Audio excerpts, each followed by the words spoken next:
So this is my final presentation for the Trans and Non-Binary Studies class. And I'm going to go ahead and get my critical pieces out of the way.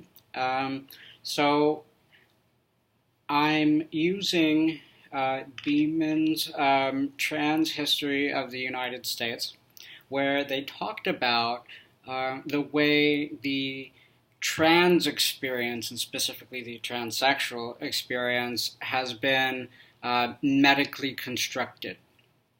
And the way that you have to be, feminine enough, and you have to meet all these different criteria to be allowed to transition. And your decision to kind of self-determine and know where you need to go in terms of medical transition has been kind of taken away from you and been put in the background.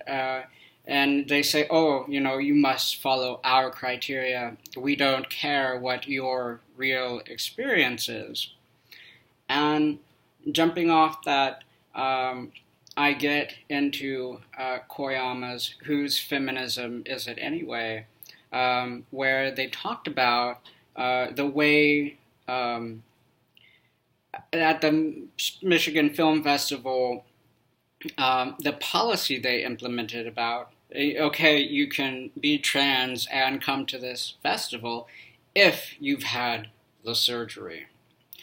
But that is really deep down, as Koyama argues, founded on racist and classist and ableist normative gender policing.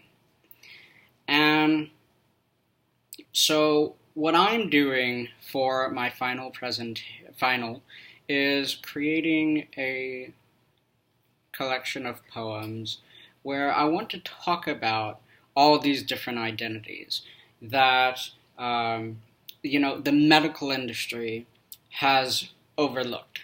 Because the reality of being trans is that it's not one size fits all. You can be disabled and be trans. You can have queer in your sexuality. You can be a person of color.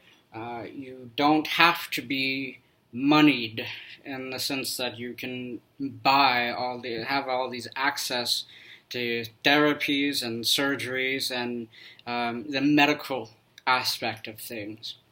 And you're still valid as a trans person. And the reason I really wanted to touch on this subject is because as a poetry major, I've been, over time, trying to create this collection of poems. And I want to talk about these different identities and experiences. I want to talk about gender violence, and I want to talk about being trans and being disabled, and in terms of sexuality, being queer. But it's so hard.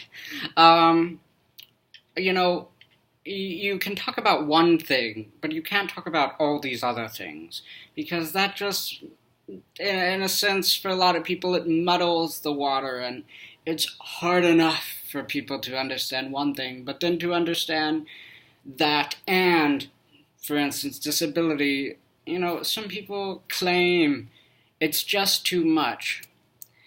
But the reality is that this is people's lived experiences, and my own lived experience that we're talking about.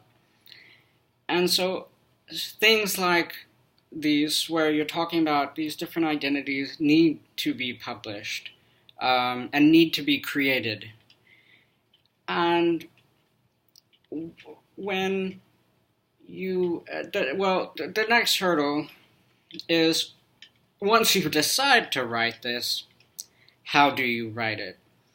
And I'm in this collection I want to create. I don't want to divide these issues out, which I have seen many authors do when they're writing about, race will be one section, class one being trans, another being queer, another being disabled, another yet.